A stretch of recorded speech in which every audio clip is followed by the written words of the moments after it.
Welcome to my biology class, and today we'll start with the Protista, second kingdom under Whittaker's classification. And here the Protista means all single cell eukaryotic organisms. I cannot say it is animal or a plant. All the plants, animals and intermediate form, everything is coming under single celled Protista unit. And under this we have 5 division: chrysophytes, dinoflagellates, euglenoids, slime molds and protozoans. And these two are autotrophs and euglenoids intermediate. Slime mold, it is not doing anything, it was under fungi previously. And protozoans are animal. That's what I said, that all the organisms are present under Protista. So this is what the confusion for many scientists till date, that some people still consider this first two category as algae and some are studying under Protista. So you just can't exactly define whether they are Protista or algae. So in our NCERT book we study this first two category. This is all these 5 under Protista only. So even Chlamydomonas is coming under single celled eukaryotic Protista here. Look at this, chrysophytes, the previously it was Basilario and they are desmids and diatoms, the golden algae. The desmids are even called as a golden algae, and they are freshwater as well as they are in marine. And the shapes are very unique. They are sometimes triangular, rectangle, soap box kind of a body, typically a soap box. The upper lid like structure is called epitheca and the lower bottom is called hypotheca. It is closed and open like, and it is a plant. So the body has got a cell wall and the cell wall is made of cellulose, plus it is again covered by a thick silica. So the silica is very strong. Even the organism dies, the silica doesn't go with, and it will be just accumulated and then it form a huge collection of silica, diatomaceous earth in the ocean floor. And this can be accumulated for years together, some 100, 200, 300 years it can be accumulated and just form like a small hillock in the ocean floor. And this is very useful, and this is very useful for it is silica, very hard substance, so they just use it for a filtration of oil, sugar and alcohol, and it is a very good polishing agent and it is a very good cleaning agent in toothpaste. And soundproof rooms have been fit with the help of this, and they are a very good industrial catalyst too. And there are many usages about this silica, diatomaceous earth. And usually this diatoms are the great producers in marine environment. You would have heard about that.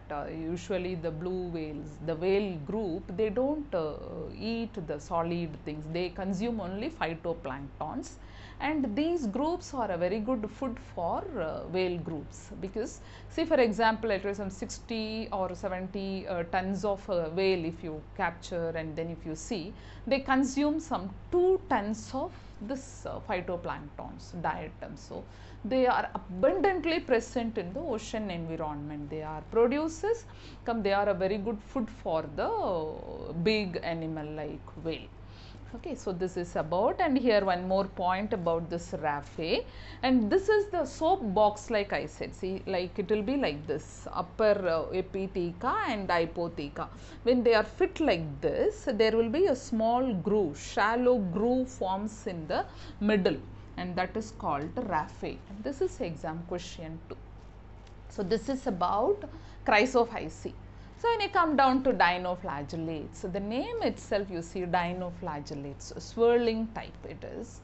Actually here I am going to mention about flagella more. The reason is, usually the flagella are of 2 types. One is whiplash and another one is tinsel. Tinsel type flagella means like a hairy outgrowth will be there, and whiplash means a plain thread like. So this is one type. And second, usually the flagella will be placed in the opposite direction, one on this end, another on this end, or here or here, or else throughout, but it could never be in rectangle with each other and all. But this organisms, dinoflagellates, are something very special with their flagella, and they are mostly marine. So it doesn't mean that they are absolutely marine, mostly marine, and few are still freshwater form too. And their flagella, see, when you consider this organism, see, the body will be like this, means, okay, this body like this. One flagella arises in transverse flagella, one flagella in a longitudinal section. That's what I just mentioned here, transverse and longitudinal. Usually the transverse flagella is of tinsel type. It has got a hairy outgrowth like this, and this longitudinal is a plain whiplash type without any outgrowth.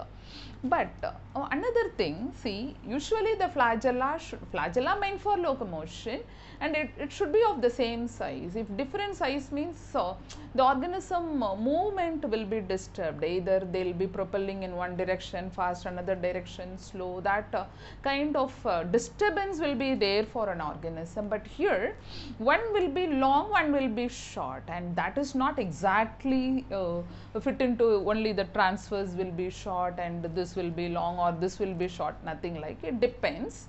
So because of the long flagella, the organism will move like it will be coiling around like swirling movement. So they just move like a swirl and goes faster. And here there are some organisms under this category are very toxic. They produce a toxic substances, saxitoxin, and they kill the fishes and the shellfishes like, and even for sometimes unknowingly we consume also. A kind of a paralysis is there, it has been reported. And some organisms, especially this Noctiluca, are a very good bioluminescence in the marine environment. Bioluminescence means they emit light. They've got a luciferin protein and they just emit, and they gathered in thousands, and when they emit the light, it will be like a very good light, and sometimes it leads it gives a very good way to the ship also in a ocean environment. And there are some category, the Gonioloxa, they are making a red color tides. They produce a red color tides. Red color pigment is emitted. And otherwise these two groups are autotrophs, because I said no, still people consider this as an algae, or here we study under Protista.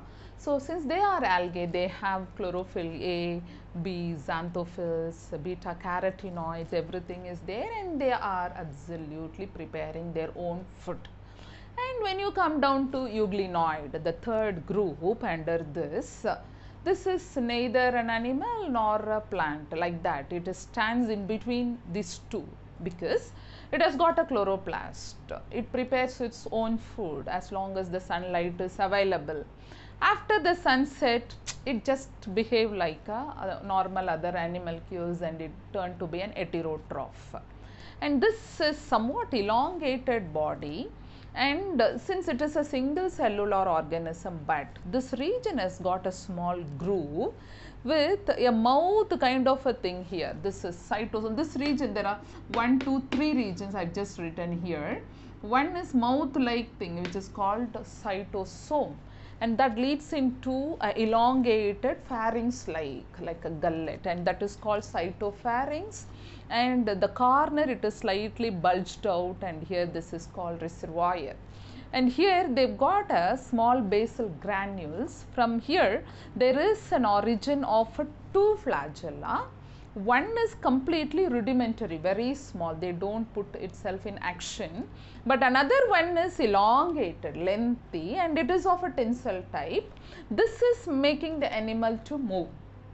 Flagellated microbe it is. And when you talk about the cytoplasm is of two types. Outer periphery, it is gel-like ectoplasm, and inner sol-like endoplasm, where you can see the contractile vacuole and chloroplast and other reservoirs, or all the food reserves are all there. Here one thing, see, you cannot consider this as a plant, though it has got a chloroplast. Reason is there is no cell wall. This is the plasma membrane, and cell wall is absolutely off.